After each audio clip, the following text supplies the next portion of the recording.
Mirá, la empresa guarda determinadas características de la empresa familiar, pero evidentemente a través de los años, y ya hace, digamos, que la familia no está en la dirección operativa de la empresa hace, te diría yo, más de 10 años, y con la incorporación de fondos y nuevos funcionarios, digamos, profesionales que han venido del mercado y demás, obviamente que se han incorporado otras cosas que la empresa familiar, digamos, lo tenía más floja. Es decir, pero sigue teniendo algunas cuestiones del espíritu familiar, la pertenencia, la permanencia, ciertas cuestiones que tienen que ver con el espíritu de la empresa familiar, que es de la atención personalizada. Bueno, nuestro objetivo fue crear un bicho nuevo, ¿no? Con cosas de la empresa familiar, pero cosas también de la empresa profesional, que tiene que ver con la capacidad de implementar mejores prácticas, del mérito, de que las funciones sean ocupadas por los mejores en cada uno de sus lugares, no necesariamente por ser pariente. Este, Ahora, Gustavo, ¿en algún momento tuvieron que tomar la decisión de abrir el capital? ¿Venían como empresa familiar? Yo sé que ustedes son de origen ucraniano, corregime, y inmigrantes, como tantas historias en Argentina, que empiezan a lo mejor con muy poco y progresan. Y ese carácter de que toda la familia, ¿en algún momento lo tuvieron que tomar una decisión o la vida lo fue llevando? ¿Cómo fue eso? No, no, las grandes decisiones fueron planificadas y obviamente después se fueron acomodando los melones en el carro, ¿no? Pero nosotros, en la década del 80 y la década del 90, la empresa era una empresa familiar típica, mi padre estaba a la cabeza, mis hermanas, cuñado, nuera, en fin. Era una empresa familiar que empezó a incorporar a un equipo profesional porque la empresa se fue agrandando mucho, y a partir del año de la crisis del 2001, ya la decisión de mi padre fue cedernos a los hermanos la empresa, y los hermanos hicimos una especie de pacto no escrito, que era de que queríamos profesionalizar a la empresa, es decir, y que íbamos a tomar determinadas medidas. Por ejemplo, formar un directorio profesional con directores externos, por ejemplo, tener accionistas estructurados de la forma de corporación. No íbamos a tener un protocolo familiar, sino que íbamos a tener un acuerdo de accionistas, como tienen los acuerdos de accionistas las empresas que no son familiares, y que los familiares nos íbamos a ir retirando poco a poco de la gestión de la empresa, pasando primero al directorio y después ir cediendo esos lugares a los mejores. Y ese plan se dio y se aceleró a partir del 2007 con la incorporación de socios brasileños de un fondo, y después se siguió acelerando. La familia fue de alguna manera cediendo el espacio a inversores y a funcionarios que empezaron a tomar las decisiones y a hacerse cargo de la compañía, ¿no?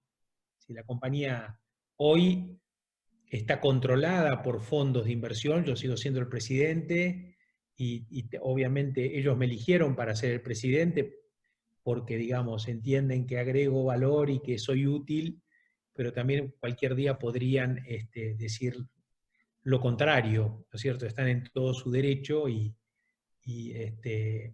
espero que no ocurra nunca, porque Bravo, ¿cuál sería para vos la fortaleza más destacable en tu empresa familiar?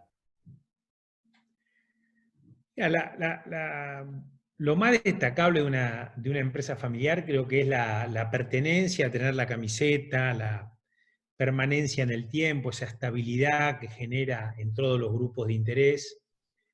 En el campo, particularmente, las empresas familiares son muy buenas en el control operativo, es decir, eso del ojo del amo engorda el ganado. Bueno, eso es muy típico. No hay empresas profesionales que tengan niveles de control y semejante compromiso como los hay en las empresas familiares. Yo diría que es eso.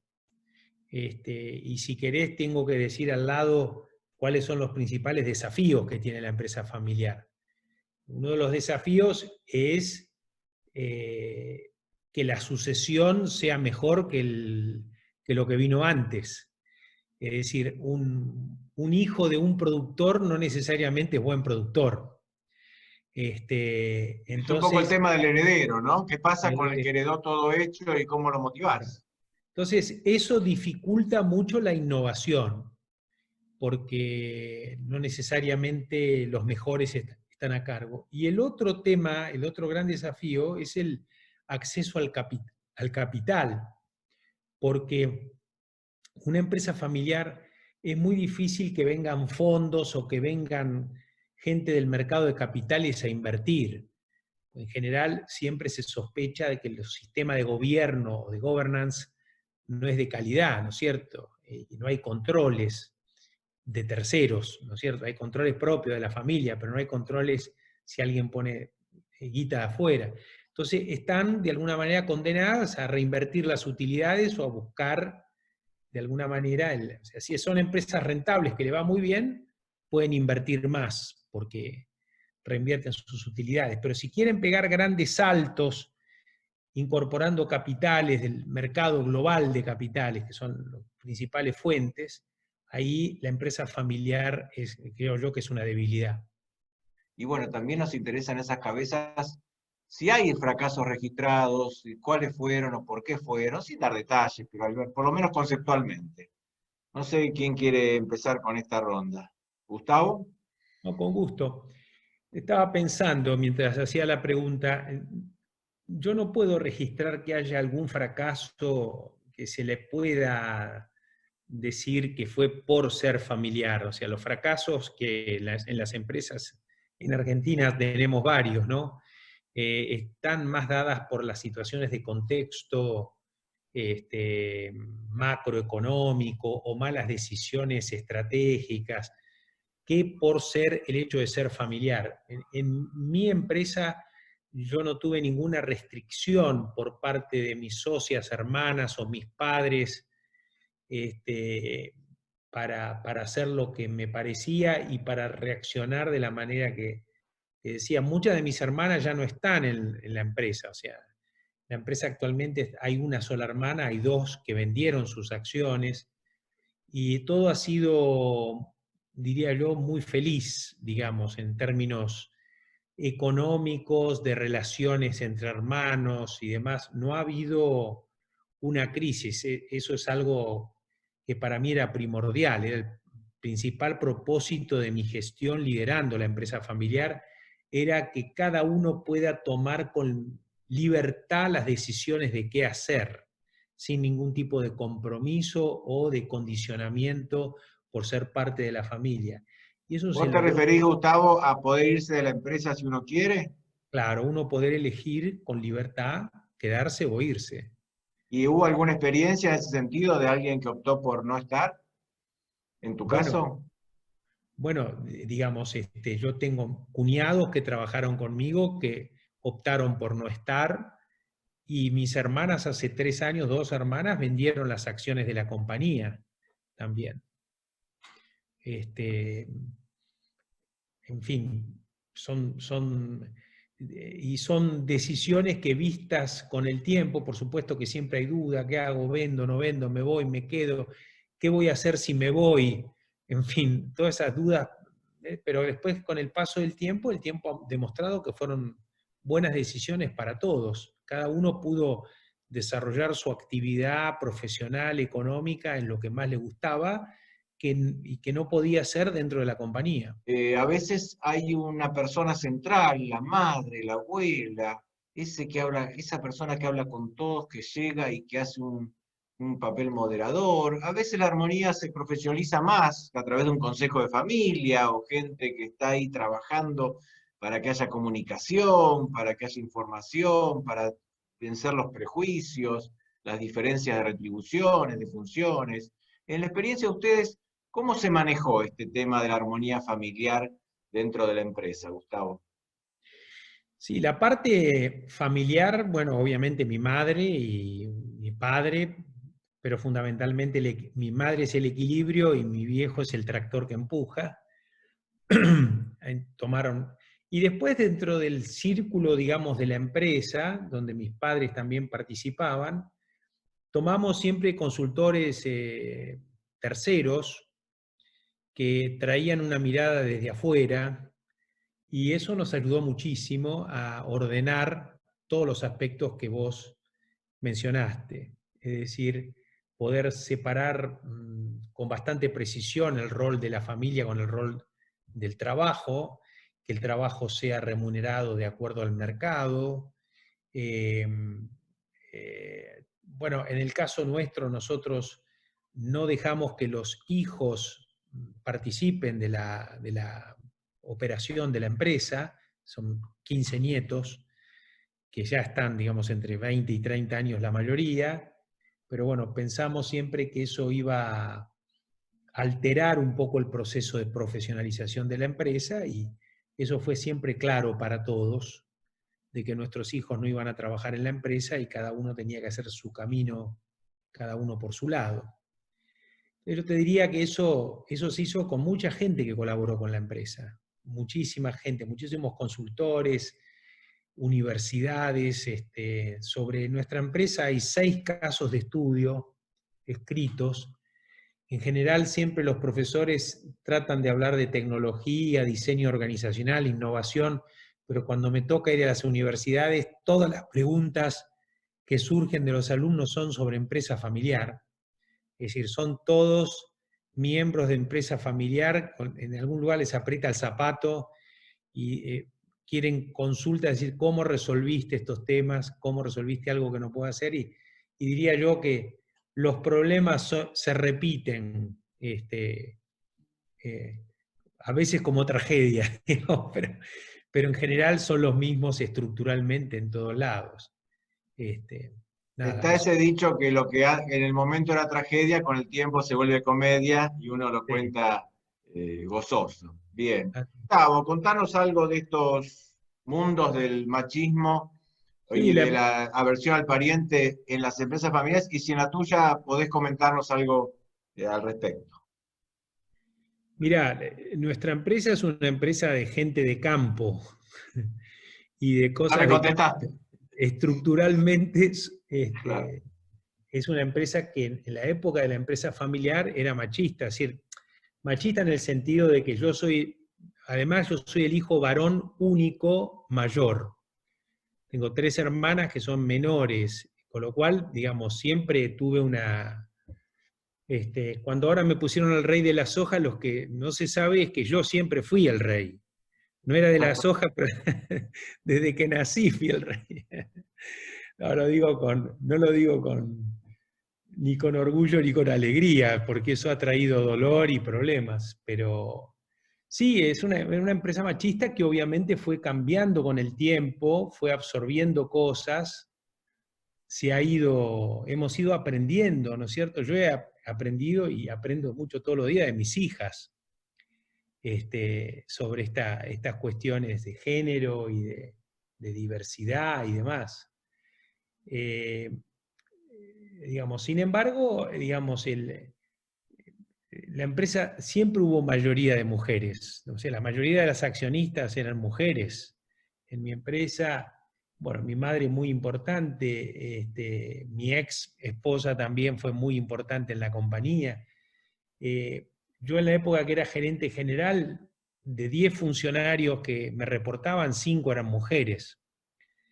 Es decir, que hubo esa cuestión, pero siempre dentro de una cultura tendiente a lo machista, ¿no? O sea, las diferencias de salarios, las posibilidades de, bueno, en fin, todas las cosas que hoy se dicen, digamos, que son, digamos, estereotipos o particularidades que eran particularidades de otro tiempo. Yo celebro, digamos, que haya habido esa evolución en tan corto plazo, y me alegro y adhiero a estas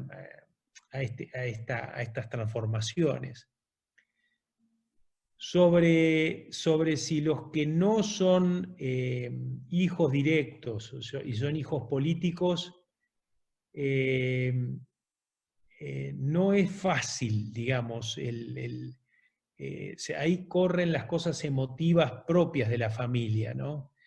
Mis cuñados, algunos trabajaron junto conmigo, digamos, en la compañía muy bien, y otros decidieron abrir sus negocios por su cuenta e hicieron carrera. Uno, digamos, hizo carrera en la compañía, dos hicieron carrera, uno en la compañía y después se fue y armó su propia empresa.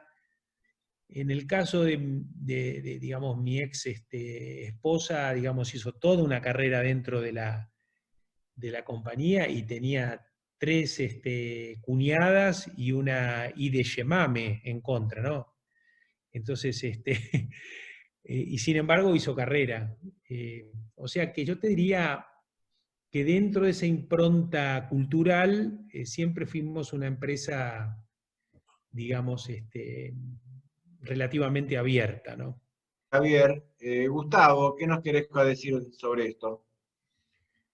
Sí, en el caso nuestro nosotros optamos por instrumentos, digamos, de gobierno más típicos de las empresas profesionales, digamos. O sea, no tenemos un protocolo familiar, sino tenemos un acuerdo de accionistas. No tenemos una junta de gobierno, sino un directorio.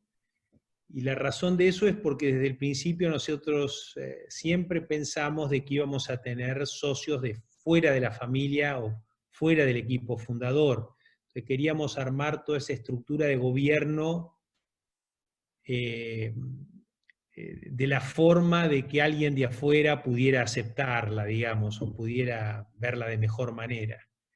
Pero después coincido que es importante tener también parte del patrimonio afuera, que eso da seguridad, que eso da más libertad, que en el fondo de eso se trata, y que bueno, que si se puede hacer sería lo mejor.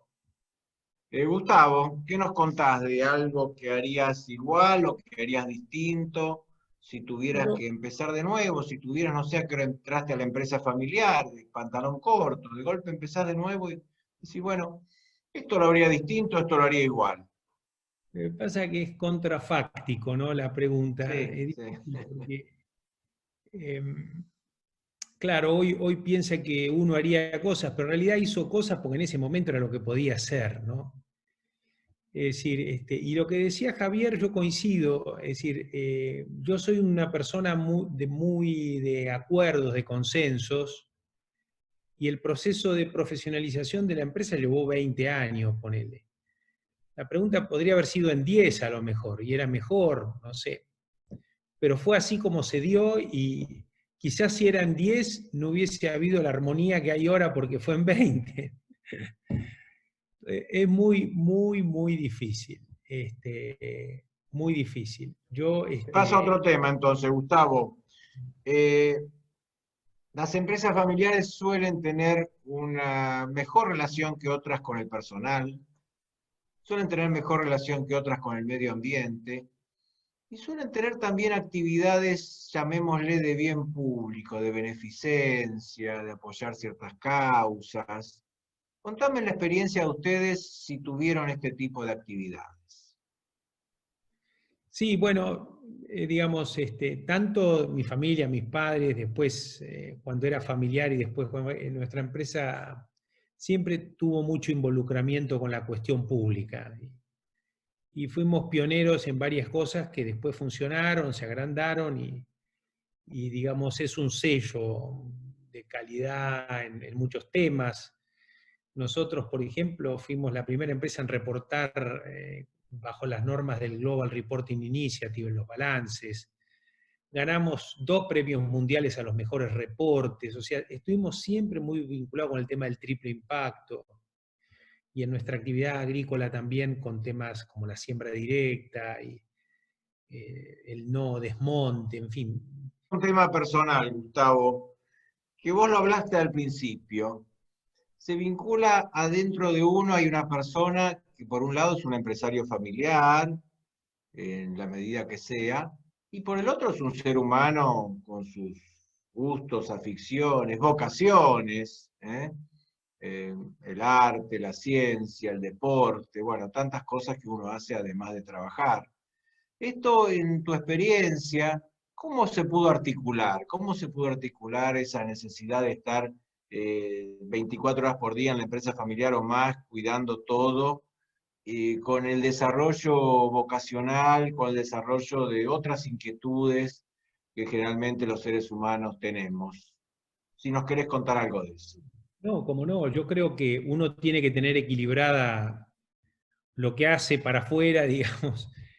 El psicólogo Carl Jung decía el ego, y lo que uno hace para sí mismo, que es el sí mismo, ¿no? Y el equilibrio de esos dos mundos es lo que, o hacer que conversen esos dos mundos, es lo que genera un camino hacia la plenitud o la felicidad, ¿no?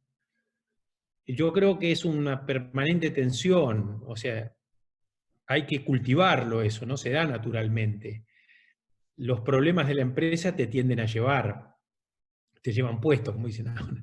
En cambio, uno tiene que luchar, y para luchar uno usa determinadas herramientas, ¿no? Yo, por ejemplo, estudié música, estudié canto desde hace más de 30 años, y tenía la disciplina de ir siempre a estudiar canto, más allá que haya estudiado con él, pero no faltaba nunca a las clases. Y bueno, uno busca sus pequeñas trampas que se hace a sí mismo, ¿no? Como para poder cumplir con esas cosas. Bueno, resulta que ahora, en un momento de mi vida donde quiero decidir cosas, en la medida que vos cultivaste más cosas, tenés más opciones para elegir. Yo creo, siempre le digo a mis hijos, ustedes tienen que cultivar diversos intereses para después poder elegir.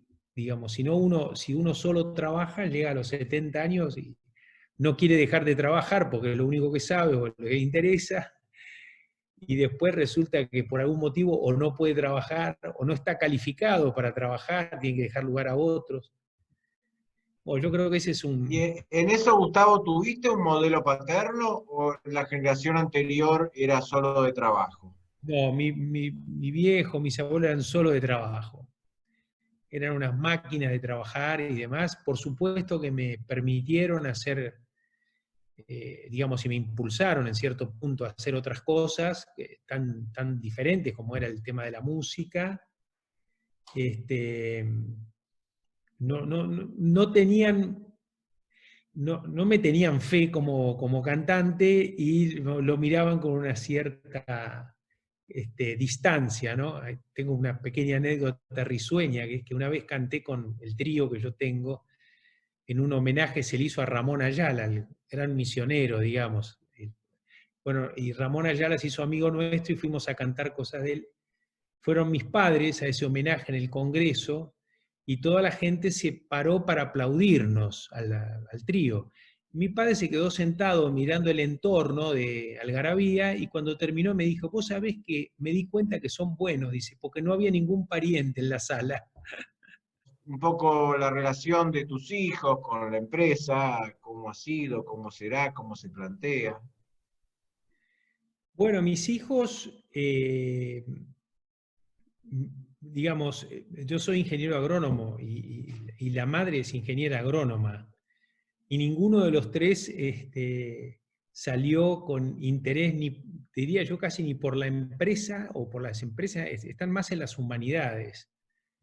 Mi hijo, ciencias políticas, político, mi hija mayor, doctora en historia, investigadora, y la hija menor es medicina en la UBA. Obviamente que conocen de campo, vivieron en el campo muchos años, aman el campo, pero no les gusta, o no les gusta o no tienen interés por la actividad de campo, ¿no? Eso, bueno, de alguna manera lo buscamos, que ellos puedan elegir con libertad qué hacer, ¿no?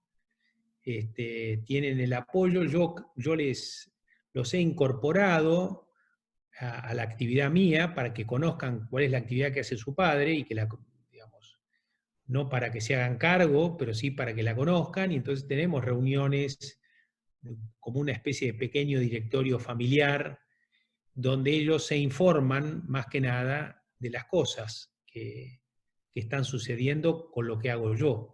Y cada uno está desarrollando su camino. Ahora alguno me está pidiendo asociarse conmigo para hacer un negocio nuevo. Eso me encanta. Mirá, yo creo que ese es uno de los problemas también de las empresas familiares, ¿no? Es decir, que no necesariamente el mundo que viene va a ser un buen negocio, el negocio que hoy es bueno para la empresa familiar. Entonces vos un poco condenás a los hijos a eso, obviamente que tiene cosas positivas, pero bueno, a lo mejor hay alguno que tiene vocación, por ejemplo, la política, y bueno, finalmente termina siendo un mal empresario y un buen político, o al revés.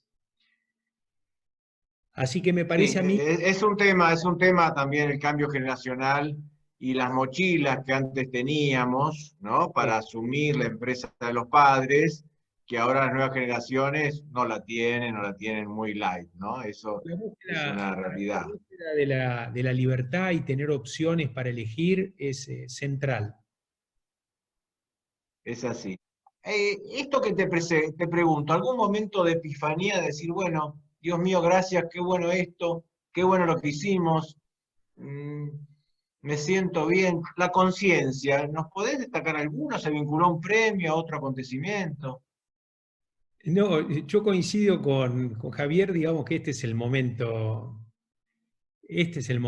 ¿no? He logrado, digamos, yo tuve sobre mis hombros varias responsabilidades, ¿no?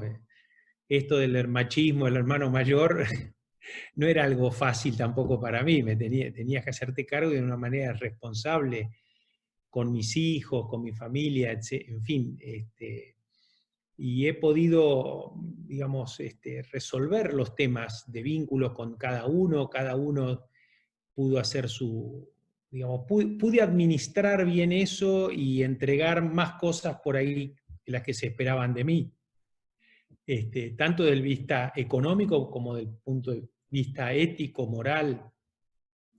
Entonces estoy viviendo ahora un momento donde lo que hago es una decisión muy libre.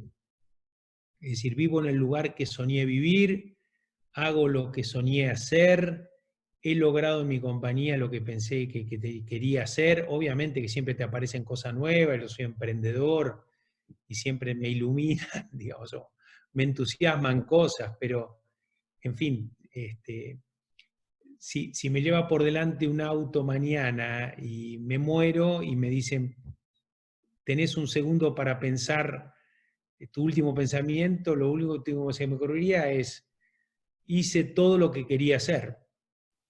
Qué bueno, y felicitaciones por eso a los dos. Bueno, vamos para ir cerrando esto con algunos consejos. Ustedes son referentes, tienen su trayectoria, y bueno, y hay muchos empresarios familiares nuevos, jóvenes, que empiezan. Uno empieza a veces la empresa familiar por una decisión, y a veces la empieza porque se va dando, ¿no es cierto? Se va dando, entra en la familia. Bueno, qué consejo podríamos dar?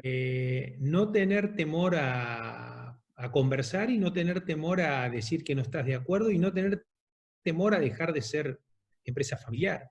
Como lo que le sirve a uno puede no servirle a otro, digamos. Imagínate, nosotros somos una empresa familiar cuyo propósito era dejar de ser familiar. Si vos me decís, el éxito de mi empresa fue dejar de ser familiar. El Para desprendimiento, de alguna manera. crear otras empresas familiares, ¿no? O sea, mis hermanas tienen sus empresas familiares, mi sobrino. O sea, el espíritu de lo familiar continúa, pero no en la misma organización. Y eso hace poco pensaba que también le pasó a mi padre, a mi abuelo, ¿viste? O sea, no es no sé, el Marqués de Frescobaldi, que la misma sociedad anónima viene hace 700 años. No, fueron desprendimientos de múltiples sociedades anónimas que se van abriendo, y van generando otras empresas familiares con el mismo. No hay que tenerle miedo a eso, al contrario, hay que disfrutar eso, ¿no? Está muy bueno. Bueno, y en este momento tan difícil, ¿no? No hace falta decirlo, es obvio, de tantas dificultades. eh, Según las estadísticas, las empresas familiares tienen más posibilidad de sobrevivir a las crisis, por cierto, ese valor, ese espíritu, esa vinculación entre la familia eterna, la empresa eterna, el esfuerzo, la flexibilidad. Pero las empresas familiares están pasando la mano, claro, sobre todo las que tienen actividades muy restringidas o prohibidas. Si ustedes pudieran darle un consejo a estas empresas familiares, o una esperanza, o una visión, o un mensaje.